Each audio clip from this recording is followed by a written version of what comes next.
Hello friends, welcome to the Maya Maya YouTube channel. உங்கள் எல்லாரையும் நம்ம மாயா மாயா யூடியூப் சேனல் மூலமாக மறுபடியும் சந்திக்கிறதுல எனக்கு ரொம்ப ரொம்ப சந்தோஷம் ஃப்ரெண்ட்ஸ். எல்லோரும் எப்படி இருக்கீங்க? ரொம்ப ரொம்ப ஹாப்பியாகவும் அதே நேரத்தில் ரொம்ப சேஃபாகவும் இருக்கீங்கன்னு நான் நம்புகிறேன். தொடர்ச்சியாக நம்மளுடைய மாயா மாயா யூடியூப் சேனல் வழியாக ஏகப்பட்ட மருத்துவ குறிப்புகளை பார்த்துக்கிட்டு இருக்கிறோம். குறிப்பாக சொல்லப்போனால் ஆண்கள் பெண்கள் இல்லறத்திற்காக ஸ்பெஷலாக நம்மளோட சேனல் நம்பர் 1 இருக்குது அப்படிங்கிற வகையில் இப்போ நம்ம சேனல் ரொம்ப ஒரு டாப்பில் இருக்குது. இந்த சேனல் ஆரம்பிக்கிறதுக்கான நோக்கம் என்னன்னு கேட்டிங்கன்னா, இன்னைக்கு நீ நல்லா சாப்பிட்டியா, இன்னைக்கு நீ நல்லா தூங்குனியா, வீட்டில் எப்படி இருக்காங்க அப்படிங்கிற அந்த வார்த்தையில் உன்னோட தாம்பத்தியம் சிறப்பாக இருக்கா அப்படின்னுட்டு கேஷுவலாக மாறணும் அப்படிங்கிறது நம்மளுடைய ஆசை. நீ தாம்பத்தியத்தில் சிறப்பான முறையில் சந்தோஷமாக இருக்கியா, இல்லறத்தில் உனக்கு மகிழ்ச்சி கிடைக்குதான்னுட்டு ஓப்பனாக பேசக்கூடிய வகையில் இருக்கணும் இந்த இல்லறம் அப்படிங்கிறது. ஏன்னா எந்த விஷயத்தை மூடி மூடி மறைக்கிறோமோ அந்த விஷயத்தில் பல பேருக்கு ஆர்வம் அதிகரிக்கும். இந்த ஆர்வம் அதிகரிக்கும் போது அதை தெரிஞ்சுக்கணுன்ட்டு நாம் போகும்போது அது சரியான பாதையில் தெரிஞ்சுக்கிட்டா பிரச்சனை இல்லை. தப்பான பாதையில் நாம் அதை தெரிஞ்சுக்கிட்டோம் அப்படின்னு சொன்னால் கண்டிப்பாக அது நமக்கு பிரச்சனை ஏற்படுத்தும், சமுதாயத்துக்கும் பிரச்சனை ஏற்படுத்தும். அதில் ஒன்று தான் இந்த கலவிங்கிற விஷயம். இதை நம்ம சரியான விஷயமா பெற்றோர்கள் மூலமாகவோ ஆசிரியர்கள் மூலமாகவோ அல்லது சிறந்த ஒரு சைக்காட்டிஸ்ட் மூலமாகவோ இதை தெரிஞ்சுக்கிட்டாங்க அப்படின்னு சொன்னால் பிரச்சனை எதுவும் இல்லை, சரிங்களா? அதே நேரத்தில் இதை தவறான படங்கள் மூலமாகவோ தவறான நபர்கள் மூலமாகவோ தவறான பழக்கங்களின் மூலமாகவோ இந்த விஷயத்தை தெரிஞ்சுக்கிட்டாங்க அப்படின்னு சொன்னால் அது சமுதாயத்துக்கும் பிரச்சனை. இன்னைக்கு சமுதாயத்தில் இந்த கலவி தொடர்பான பிரச்சனைகள், சிக்கல்கள், குற்றங்கள் அதிகரிச்சுக்கிட்டு இருக்குது. நம்ம கண்கூடாக பார்க்குறோம், சரிங்களா? இதுக்கு எல்லாத்துக்குமே காரணம் இந்த விஷயத்தை மூடி மூடி மறைக்கிறது தான். நீங்கள் உடனே கேள்வி கேட்கலாம், நம்மளுடைய பூமி கலாச்சார பூமி, நம்மளுடைய பூமியில் இதுக்கெல்லாம் இடம் இல்லை, ஒழுக்கம் நிறைந்த பூமி, இப்படின்னு நிறைய சொல்லிக்கிட்டு இருக்கிறோம். இங்கே குற்றச்செயல்கள் ஒன்றும் குறைவாக இல்லையே. அந்த விஷயத்தில் இந்த கலவிங்கிற விஷயத்தில் இந்த நாட்டில் குற்றச்செயல்கள் ஒன்றும் குறைவாக இல்லையே. குழந்தைகளுக்கு எதிராகவும் பெரியவர்களுக்கு எதிராகவும் இந்த பாலியல் சீண்டல்கள் இன்னமும் நடந்துட்டு தானே இருக்குங்க. நம்ம எதை இல்லைங்கிறோமோ அது இன்றைக்கும் நடந்துக்கிட்டு தான் இருக்குது. நம்ம நாடு மக்கள் தொகையில் முதலிடத்தில் இருக்குது. ஒன்றும் தெரியாதவனுக்கு எப்படி ஃபஸ்ட் இடத்துல வர முடியும்? ஒன்றுமே தெரியாத மக்களுக்குன்னா எப்படி இதை ஃபஸ்ட் இடம்? எல்லாம் தெரியும், ஆனால் அதை நாம் ரொம்ப ஒரு கண்ணியமாக அதை பார்க்குறோம். இப்போ ஒரு குழந்தைக்கு எதிரான ஒரு குற்றம் ஏற்படுதுன்னா நம்ம துணிச்சலாக போயிட்டு காவல்துறைக்கிட்ட அணுகணும், கம்ப்ளைண்ட் கொடுக்கணும், அந்த குற்றவாளிக்கு தண்டனை வாங்கி கொடுக்கணும். எத்தனை பேர் அப்படி செய்கிறாங்க? நம்மளுக்கு தெரிஞ்சு சில குற்றங்கள் தெரியாமல் பல இடங்களில் நடந்துக்கிட்டு தானே இருக்குது. என்ன பண்ணுறாங்க பெற்றோர்களே? வேண்டாம் விட்டுறலாம், அசிங்கம், இதை வெளியே சொன்னால் அசிங்கம். செஞ்சவனுக்கு அசிங்கமா இல்லை அதால் பாதிக்கப்பட்டவங்களுக்கு அசிங்கமா? அதனால் நான் அதை ஏன் சொல்கிறேன்னா, இல்லறம் அப்படிங்கிறது அது பேர் பாருங்க, இல்லறம். அதை அறமாக வச்சுக்கணும். கணவன் மனைவிக்குள்ளே நடக்கக்கூடிய அந்த தாம்பத்தியத்தை இல்லறம்னு சொன்னாங்க. ஒரு அறமாக ஒழுக்கமாக நடத்தக்கூடியது. அதை நாம் சிறப்பாக கையாளணும். அதே மாதிரி தவறான வழியில் செய்யக்கூடிய அந்த கலவி விஷயத்தை நாம் கண்டிக்கணும். அதுலேருந்து நம்ம பிள்ளைகளை பாதுகாக்கணும். அதுக்காக நாம் இந்த கலவிங்கிற விஷயத்தை வெளிப்படையாக பேசத்தான் வேண்டும், வேற வழியே கிடையாது. வெளிப்படையாக பேசி தான் ஆகணும். குழந்தைகிட்ட இருந்து பெரியவங்கிட்ட இருந்து எந்த விதத்தில் சொல்லணுமோ அந்த விதத்தில் சொல்லணும். இப்போ குழந்தைகிட்ட சொல்லும்போது ஓப்பனாக சொல்ல முடியாதுமா, அவங்களுக்கு மறைமுகமாக சொல்லணும். பெரியவங்கிட்ட வயது வந்தவர்கிட்ட ஓப்பனாகவே சொல்லலாம். அந்த மாதிரி இருக்குது, பாதுகாப்பாக இருங்க, இப்படி இருங்க அப்படின்னு தாராளமாக சொல்லலாம், தப்பே கிடையாது. அந்த விதத்தில் தான் நீடித்த இல்லறம் அப்படிங்கிற ஒரு மாய பின்பத்தில் இன்று இளைஞர்கள் இருக்கிறாங்க. இதுக்கு பின்னாடி இருக்கக்கூடிய சூட்சமங்கள் பணம் சம்பாதிக்கிற வித்தைகள் அதெல்லாம் இருக்குது. நீங்கள் கேட்கலாம், என்னங்க இதை வச்சு பணம் சம்பாதிப்பாங்களா அப்படின்னு கேட்டால், ஒரு காலத்தில் வாத்துக்கறி சாப்பிட்டா ஆன்ம பலம் அதிகரிக்கணும் ஒரு புரளி கிளம்புனுச்சு.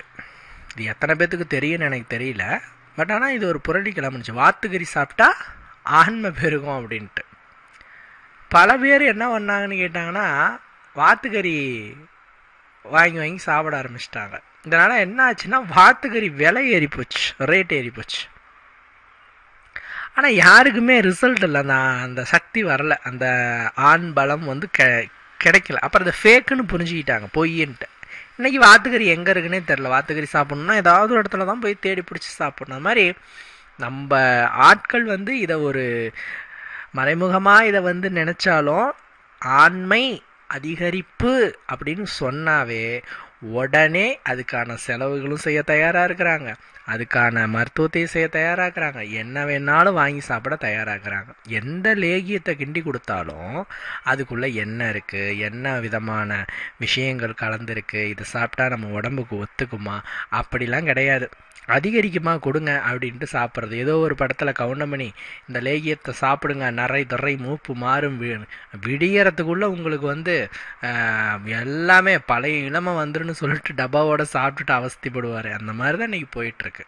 தயவு செய்து இல்லறம் தொடர்பான பிரச்சனைகள் வந்ததுன்னா அதற்கான மருத்துவரை அணுகுங்கள், அதற்கான முறையான மருத்துவரை அணுக வேண்டும்.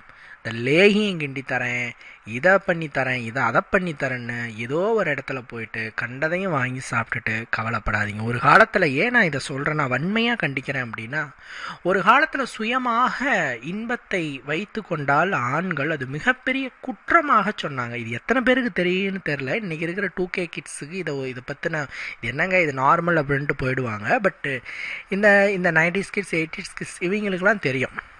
ஒரு காலத்தில் சுயமாக ஆண்கள் செஞ்சிட்டாங்கனாவே அவங்களுக்கு ஆண்மை பலம் போயிடும், குழந்தை பிறக்காது, பெரிய பிரச்சனை வந்துடும், வாழ்க்கையில் இல்லறம் இன்பமே கிடையாது அப்படிங்கிற ஒரு புரளிகள்லாம் போய்கிட்டு இருந்தது. இதனால் பாதிக்கப்பட்டவர்கள் ஏராளம். என்னுடைய எனக்கு தெரிந்த பல பேரே இதனால் பாதிக்கப்பட்டு மன உளைச்சலுக்கு ஆளாகி சில பேர் வந்து தன்னுடைய வாழ்க்கையை முடிச்சுக்கிற அளவுக்கு கூட போயிருக்காங்க. அந்த அளவுக்கு இது ஒரு புரளியாக போய்கிட்டு இருந்தது. மன அழுத்தத்தில் நிறைய மாணவர்கள் போனாங்க. ஐயோ நான் செஞ்சிட்டனே, 1 வருஷம் செஞ்சிட்டனே, 2 வருஷம் செஞ்சிட்டனே, இனிமேல் எனக்கு அவ்வளோதானா அப்படின்ட்டு. ஏன்னா இதை ஒரு பிஸ்னஸ்ஸாக பல பேர் பண்ணிக்கிட்டு இருந்தாங்க தவறான ஒரு விஷயத்தில். பட் காலப்போக்கில் மருத்துவர்களினுடைய அறிவுறுத்தல் என்னன்னா, இது ஒரு இயற்கை செயல். எப்படி நீங்கள் சிறுநீர் போகிறீங்களோ, எப்படி நீங்கள் மலம் போகிறீங்களோ, அது மாதிரி இது ஒரு இயற்கை கழிவு. இதை நாம் வந்து வெளியேற்றலைன்னா அதுவாக வெளியேறிடும். வேர்வை ஒரு இயற்கை கழிவு. அது மாதிரி உங்களுடைய அந்த வெள்ளை திரவம், அந்த உச்சநிலையில் அந்த வெள்ளை திரவம் ஆண்களுக்கு வெளியே வருது அப்படின்னு சொன்னால், நீங்களா சுயமாக அனுபவித்து வெளியெடுத்தாலும் ஓகே, இல்லைன்னா அதுவே ஒரு குறிப்பிட்ட காலத்துக்கு அப்புறமேட்டு சிறுநீர் வழியாக வெளியே போயிடலாம், தூக்கத்தில் வெளியே போயிடலாம். இது it's normal, it's usually more normal. இதில் என்னென்னா, பல ஆண்கள் வந்து என்ன சொல்கிறாங்கன்னா, தூக்கத்தில் எனக்கு வந்து வெளியேறுதுங்க, இது ஒரு பெரிய ஒரு கம்ப்ளைண்ட்டாக சொல்கிறாங்க. அதனால் என்னங்க பிரச்சனை, ஐயோ அப்பா அப்படின்னு நிறைய புலம்புறாங்க. இது ஒரு பிஸ்னஸ் ஸ்ட்ராட்டஜியாக இன்றைக்கி என்ன நோட்டீஸில், தூக்கத்தில் வெளியேறுகிறதா வாருங்கள் அப்படி. ஆக்சுவலாக நம்மளினுடைய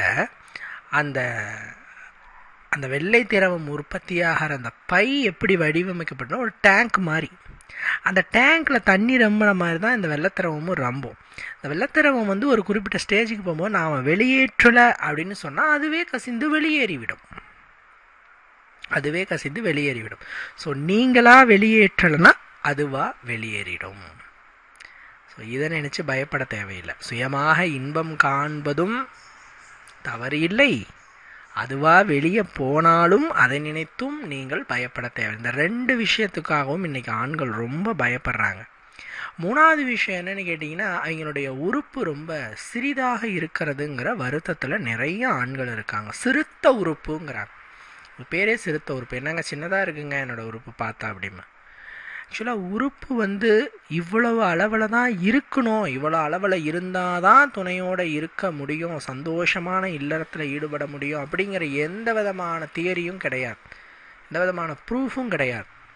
பெருசாக இருந்தால் தான் ஒரு பெண்ணை சந்தோஷப்படுத்த முடியும் அப்படிங்கிற எந்த விதமான ஒரு விஷயமும் கிடையாது ஒன்று. அதே நேரத்தில் சின்னதாக இருந்தால் ஒரு பெண்ணை திருப்தி அடைய வைக்க முடியாது அப்படிங்கிற ஒரு விஷயமும் கிடையாது. சரிங்களா? பொதுவாக ஒவ்வொரு நாட்டினுடைய தட்பவெப்ப நிலைக்கு ஏற்ப அல்லது ஒரு நாட்டினுடைய மக்களின் ஜீன் அதற்கு ஏற்ப குறியின் நீளம் பெருசாகிறதும் சின்னதாகிறதும், சின்னதாகவே படைக்கப்படுறது ஆகாது, பிறக்கும்போதே சின்னதாக இருக்கிறதும் பெருசாகிறதும் ஜீன் மற்றும் அந்த நாட்டின் கால சூழ்நிலை, தட்பவெப்ப சூழ்நிலை இதை பொறுத்து. சரிங்களா? அதன்படி உறுப்பு 3 இன்ச்சுக்கு மேலே இருந்தால் ஒரு ஆணுக்கு, இது பார்த்தீங்கன்னா நல்லா எழுச்சி நிலையில் தான் அளந்து பார்க்கணும். சுருங்கிய நிலையில் நார்மலாக இருக்கிற ஒரு ஸ்டேஜில் நான் அளந்து பார்த்துட்டு இந்த அளவில் இருக்குதுங்க, ஐயோ எனக்கு சின்னதாகிடுச்சு அப்படின்ட்டு வருத்தப்பட வேண்டாம். நல்ல எழுச்சி நிலையில் நீங்கள் டேப் வச்சு அளந்து பாருங்கள். கரெக்டாக 3 இன்ச்சுக்கு மேலே இருந்தால் அல்லது 3 இன்ச்சு இருந்தால் நீங்கள் கவலைப்படவே தேவையில்லை. இட்ஸ் நார்மல், இது சராசரி நீளம்தான், இதை நினைத்து நீங்கள் பயப்பட தேவையில்லை. ஒரு பெண்ணை சந்தோஷப்படுத்தலாம். இதில் ஒரு பெண்ணை சந்தோஷப்படுத்துறதுன்னு இங்கே சொல்லும்போது அது 3 இன்ச்சு போதுன்னு நான் ஏன் சொல்கிறேன், நான் சொல்லலை, அறிவியல் ரீதியாக ஏன் சொல்கிறாங்க அப்படின்னு கேட்டால், ஒரு பெண்ணினுடைய மர்ம உறுப்பின் முதல் 2 இன்ச் அளவுக்குத்தான் உணர்வு நரம்புகள் அதிகமாக இருக்கு. இந்த 2 இன்ச்சை ஒரு ஆண் தூண்டிவிட்டாலே போதும் அவர்களுக்கு உணர்வுகள் அதிகமாகும். அதனால் உறுப்பை பயன்படுத்தி இந்த 2 இன்ச்சுக்கு மேலே நீங்கள் இருந்தாவே அவங்களுடைய உணர்வை தூண்டிவிட முடியும், உணர்வு நரம்புகளை தூண்டிவிட முடியும். நீண்ட நேர இல்லறத்திலும் அவர்களால், அதாவது ஆண்களால் ஈடுபடவும் முடியும், அவர்களை நீண்ட நேரம் திருப்திப்படுத்தவும் முடியும். 3 இன்ச்சுக்கு மேலேயோ அல்லது 3 இன்ச்சோ ஆண்களுக்கு இருந்ததுன்னா எதை பற்றியும் கவலைப்பட தேவையில்லை. It's normal, it's too normal. இதை பற்றி நீங்கள் எந்த விதத்துலேயும் கவலைப்பட தேவையில்லை. அதே நேரத்தில் பார்த்தீங்கன்னா 3 இன்ச்சுக்கு குறைவாக இருக்குது அப்படிங்கும்போது அது சிறுத்த உறுப்புன்னு சொல்கிறோம். என்ன சொல்ல போனால் 2 இன்ச்சு கீழே இருந்தால் தான் சிறுத்த உறுப்பு. ஏன்னா 2 இன்ச் அளவுக்கு தானே உணர்வு நரம்புகள் இருக்குது. ஸோ 2 இன்ச்சு இருந்தால் கூட ஏதோ ஓகே சமாளிச்சுக்கலாம். அந்த சிறுத்த உறுப்பு இருக்கிறவங்களுக்கு கூட டாக்டர்ஸ் என்ன சொல்கிறாங்க அப்படின்னு கேட்டிங்கன்னா, பலவிதமான டெக்னிக்கை பயன்படுத்தி, எப்படிங்க, பலவிதமான டெக்னிக்கை பயன்படுத்தி அவர்களால் நீண்ட நேரம் இல்லறத்தில் ஈடுபட வைப்பதற்குண்டான விஷயங்களை செய்யலாம். அந்த பெண்ணை உறுப்பு இல்லாமலேயே உச்சத்தை அடைய வைப்பதற்கான டெக்னிக்கை ஆண்களுக்கு சொல்லிக் கொடுத்து அவர்களால் இருக்க முடியும். ஸோ சிறுத்த உறுப்பு இருக்குங்கிறது எந்த விதத்திலும் மிகப்பெரிய ஒரு கவலைன்னு நினைக்க வேண்டாம். ஏன் நான் சொல்கிறேன்னா, எல்லாருக்கும் எந்த அளவில் இருக்குமோ அந்த அளவில் கரெக்டாக இருக்கும். என்னங்க என்னமோ நீங்கள் எல்லாமே தெரிஞ்ச மாதிரி சொல்கிறீங்க அப்படின்னு கேட்டால், உலகத்தின் 1% குறைவான மக்களுக்குத்தான் சிறுத்த உறுப்புங்கிற பிரச்சனை இருக்கும். இது ஒரு உடல் குறைபாடு. இதை மருத்துவ ரீதியாக மருத்துவர்கள் பிறந்த குழந்தை உடனே கண்டுபிடித்து விடுவார்கள். அது ஒரு குழந்தை பிறக்கும் போதே அந்த குழந்தைய பார்த்த உடனே இதுதான் பிரச்சனை, உங்கள் குழந்தைக்கு சிறுத்த உறுப்பு கம்ப்ளைண்ட் இருக்குது, ஒரு குறிப்பிட்ட ஏஜுக்கு மேலே இதுக்குரிய ட்ரீட்மெண்ட்டை நம்ம ஸ்டார்ட் பண்ணலான்னு மருத்துவர்களே சொல்லுவாங்க. பிறக்கும் போதே கண்டுபிடிச்சிடலாம் அதை.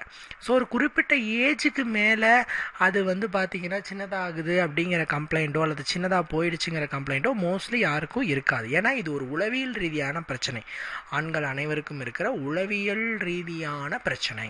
ஸோ தயவு செஞ்சு நீங்கள் மனதினே போட்டு குழப்பிக்க வேண்டாம். ஐயோ எனக்கு சின்னதாக இருக்கோ, ஐயோ எனக்கு இப்படி இருக்கே அப்படின்ட்டு. சில பேருக்கு பார்த்திங்கன்னா உறுப்பு வளைஞ்சிருக்கும், சில பேருக்கு உறுப்பு வளைஞ்சிருக்கும். இது ஒரு கம்ப்ளைண்ட்டாகவும் நிறைய பேர் சொல்லுவாங்க. வளைந்த உறுப்பு எந்த விதத்திலும் பிரச்சனை இல்லை. அந்த வளைந்த உறுப்பை வச்சு நீங்கள் இல்லறம் செய்யும்போது வலி இருக்கிறது. சில பேருக்கு பார்த்தீங்கன்னா வலி இருக்கும், வளைஞ்சிருக்கும். இல்லறத்தில் ஈடுபடும் போது வலி இருக்கும், ஓவர் பெயினாக இருக்கும், முடியலம்பாங்க. அவங்கள மட்டும் மருத்துவத்தை நாடணும். இதுக்கு ஸ்ட்ரெச்னிங் அப்படின்ட்டு ஒரு எக்ஸசைஸ் இருக்குது, அது மூலமாக நேர்படுத்திக்கலாம். இல்லைன்னா பார்த்தீங்கன்னா சில விதமான மருந்துகள், மருத்துவங்கள் இதன் மூலமாக நேர்படுத்தலாம். மேக்ஸிமம் எக்ஸசைஸ் மூலமாக நேர்படுத்திக்கலாம், ஒன்றும் பிரச்சனை இல்லை, பயப்பட தேவையில்லை. அதை தவிர்த்துட்டு இது வளைஞ்சிருக்கிறதுனால பிரச்சனையான்னு கேட்டால் அது வலி ஏற்படும் போது மட்டும்தான் பிரச்சனை. எனக்கு வலிக்கலிங்க, நார்மலாக இருக்குங்க, நார்மலாக இருக்கங்க அப்படின்னா எந்த பயமும் இல்லை. ஒன்று. ரெண்டாவது பார்த்தீங்கன்னா, இந்த உறுப்பில் வெள்ளையாக இருக்கும், உறுப்பில் அந்த மொட்டு பகுதியில் அல்லது அந்த தோலில் வெள்ளையாக இருக்கும். இது ப்ராப்ளமானு சில பேர் கேட்பாங்க. இது பிரச்சனை இல்லை. எப்படி நம்ம கையில் தோல் வெளுக்குதோ அதே மாதிரி அந்த உறுப்பில் தோல் வெளுக்குது. இந்த உறுப்பில் வர இந்த வெள்ளை படலம் பெருசாக பரவறதில்லை. இந்த தோலில், ஸ்கின்ல வரக்கூடிய, முகத்தில் இந்த மாதிரி வரக்கூடிய இந்த வெள்ளை படலம் பரவும், விட்லைகோன்னு சொல்லுவோம். இதுவும் ஒரு விதத்தில் அந்த ஒரு வகையை சார்ந்தது தான். பட் பயப்பட தேவையில்லை. இது மேக்சிமம் பரவறதில்லை. இது வந்த மேனிக்கே இருக்கும். இது ஸ்ப்ரெட் கிடையாது. இப்போ எனக்கு இருக்குது அப்படின்னா உங்களுக்கு ஸ்ப்ரெட் ஆகுமா? அதாவது இல்லறம் வச்சுக்கிறவங்க கிட்ட ஸ்ப்ரெட் ஆகுமா அப்படின்னு கேட்டால் ஸ்ப்ரெட் ஆகாது. ஸோ இல்லறத்துக்கு இந்த மாதிரி ஏன்னா பல பேர் இதை ஒரு கம்ப்ளைண்ட்டாக வச்சு எடுத்து சொல்கிறாங்க. இது மாதிரி வெள்ளையாக இருக்குங்க, என்னுடைய மனைவி பயப்படுறாங்க, இந்த மாதிரி இருக்குது அப்படின்ட்டு. பயப்பட தேவையில்லை, இட்ஸ் நார்மல். உங்களுக்கு அவ்வளோ பயமாக இருந்தால் ஒரு கைனகாலஜிஸ்ட்டை பார்த்து அவங்கக்கிட்ட ஆலோசனை பெற்றுக்கலாம். பட் பயம் இல்லை, இதனால் பிரச்சனையும் இல்லை. ரைட்டுங்களா? அதே நேரத்தில் ஆண் அந்த இல்லறத்தில் ஈடுபடுறதுக்கு முன்னாடி வெல்லம் இருக்கு இல்லையா, வெல்லம், ஒரு குட்டி வெள்ளத்தை சாப்பிட்டுட்டு, ஒரு இனிப்பை சாப்பிட்டுட்டு ஈடுபட்டாங்கன்னா ரொம்ப நல்ல முறையில் இவங்களால நீண்ட நேரம் ஈடுபட முடியும். ஏன்னா பல ஆண்கள் சொல்கிற கம்ப்ளைண்ட் என்னென்னா, இல்லறம் முடிஞ்ச கையோட டயர்டாயிடுது அப்படின்னு சொல்கிறாங்க. ரொம்ப டயர்டாயிடுதுங்க, ஒரு மாதிரி சோர்வாக இருக்குதுங்க, நீடித்த நேரமும் இருக்க முடியலைங்க, கைவலி கால்வலி அப்படின்னு வருது, ஒரு 10 நிமிஷம் தான் இருக்க முடியுது, அப்புறம் போதுன்னு தோணுதெல்லாம் என்னங்க அப்படின்னு கேட்குறாங்க. இதுக்கெல்லாம் என்ன காரணம் அப்படின்னு கேட்டால், உடலில் அந்த டைமில் ஏற்படுற ஒரு சத்து குறைபாடு தான். இது காமன், இது நார்மல், இது பயப்பட தேவையில்லை. இதை நினச்சி நான் பயப்படணுமானா பயப்பட தேவையில்லை. இதுக்கு ஒரு சாக்லேட் சாப்பிட்டு கூட ஈடுபடலாம். ஏன்னா இனிப்பில் குளுக்கோஸ் இருக்குது. ஸோ இது இன்ஸ்டண்ட்டாக உங்களுக்கு ஒரு எனர்ஜி கொடுக்கும். இல்லை சர்க்கரை சாப்பிட்டு ஈடுபடலாம், வெல்லம் கொஞ்சமாக சாப்பிட்டு தாராளமாக ஈடுபடலாம். நீடித்த நேரம் உங்களால் ஈடுபட முடியும், நல்ல முறையில் ஈடுபட முடியும். இந்த நீடித்த நேரம்னு சொல்லும்போது பல ஆண்களுக்கு குழப்பமாக இருக்கும். என்ன தாங்க நீடித்த நேரம்? அந்த நேரம் தான் என்ன? அரை மணி நேரமா, 1 மணி நேரமா, இரவு முழுவதுமா, இல்லை ஒரு நாள் ஃபுல்லாக எவ்வளோ நேரம் தான் இருந்தால் ஒரு பொண்ணை சந்தோஷப்படுத்த முடியும் அப்படின்னு தான் அடுத்த கேள்வியாக கேட்பாங்க. பொதுவாக ஆண்கள் உச்சத்தை அடைகிற நேரம் ரொம்ப கம்மி. என்ன சொல்ல போனால் 1 நிமிஷத்துலேருந்து 2 நிமிஷம் உச்சம் அடைஞ்சிருவாங்க. ஆனால் ஒரு பெண்ணுக்கு உச்சத்தை அடையிறதுக்கான நேரம் ரொம்ப அதிகம். ஆணுக்கு உச்சம் அடைஞ்ச உடனே தான் பெண்ணுக்கு அந்த உச்சம் அடையிறதுக்கான உணர்வே தூண்டப்படும். இதை பல ஆண்கள் புரிஞ்சுக்கிறதில்ல. அவங்க மட்டும் உச்சத்தை அடைஞ்சிட்டு பெண்கள் உச்சத்தை அடைகிறாங்களா இல்லையான்னு கூட அவங்க அதை எதிர்பார்க்க மாட்டேங்கிறாங்க. ஸோ என்ன பண்ணணும்னு கேட்டிங்கன்னா நல்லா புரிஞ்சுக்கோங்க. ஒரு ஆண் தொடர்ச்சியாக 10லேருந்து 15 நிமிடம் பெண்ணினுடைய மர்ம உறுப்பை நாவாலோ அல்லது வேறு விதமான டெக்னிக்ஸ் மூலமாக தூண்டப்படுவதனால், நாவால் தூண்டலாம், கையால் தூண்டலாம், பட் கையை நல்லா க்ளீனாக வச்சுக்கணும். நெகங்களை அப்புறப்படுத்திட்டு தூண்டுறதுனால அவங்களால இயற்கையாக நீண்ட நேரம் அவங்களுக்கு 10லேருந்து 15 நிமிஷம் தூண்டுறதுனால அவங்கள உச்சநிலை அடைவாங்க. அவங்க எப்படிங்க உச்சநிலை அடைவாங்க. இதன் மூலமாக அவங்களுக்கு உச்சகட்டம் வரும். ஸோ ஆண்கள் முதல்ல பெண்ணை உச்சநிலை அடைய வச்சுட்டு அப்புறம் ஆண்கள் உச்சநிலை அடைஞ்சாங்கன்னா சிறப்பு. இதில் என்ன அப்படின்னு கேட்டிங்கன்னா, ஒரு பெண்ணால் 2-3 தாட்டி கூட தொடர்ச்சியாக உச்சநிலை அடைய முடியும். ஒரு நாளைக்கு, ஒரு இரவுக்கு அவங்களால நிறைய முறை உச்சநிலை அடைய முடியும். ஒரு ஆணால் அப்படி அடைய முடியாது, 2 முறை அதுவே அதிகமாக இருக்கும். ஸோ ஆண்கள் வந்து ஒரு முறை அவங்கள உச்சத்தை அடைய வச்சுட்டு அதன் பிறகு உங்களுடைய உறுப்பை வைத்து அவர்களை வந்து இன்னும் சாட்டிஸ்ஃபேக்ஷன் பண்ணலாம். இதுதான் முறையான ப்ரொசீஜர். இதை விட்டுட்டு எடுத்த உடனே ஆண்கள் உறுப்பை வச்சு ஈடுபட்டாங்கன்னா ஒரு 10லேருந்து 15 நிமிடங்கள் எந்த ஆணாலும் பார்த்தீங்கன்னா உறுப்பை பயன்படுத்தி செயல்பட முடியாது. ஏன்னா உறுப்பு தான் அது ஒன்றும் இரும்பு கம்பி இல்லை. ஸோ ஈடுபட முடியாது. ஸோ இதை நீங்கள் கரெக்டாக ஞாபகம் வச்சுட்டு ஈடுபடணும். ஒரு பெண்ணினுடைய உச்சமும் ரொம்ப முக்கியம். எப்படி ஒரு ஆண் உச்சத்தை அடைகிறாரோ பெண்ணினுடைய உச்சமும் முக்கியம். அதுக்கு ஆண் தான் பொறுப்பு. ஆணுடைய கடமைன்னு சொல்ல ஒரு பெண்ணை திருப்திப்படுத்துவது ஆணுடைய கடமை. அதுக்கான சில வழிமுறைகள் என்னென்னங்கிறத நான் அந்த பதிவில் ரொம்ப விளக்கமாக சொன்னேன். கண்டிப்பாக இந்த பதிவு உங்களுக்கு யூஸ்ஃபுல்லாக இருந்துக்கும் நான் நம்புகிறேன். இன்னொரு வீடியோவில் வந்து நான் உங்களை சந்திக்கிறேன் ஃப்ரெண்ட்ஸ். பாய்.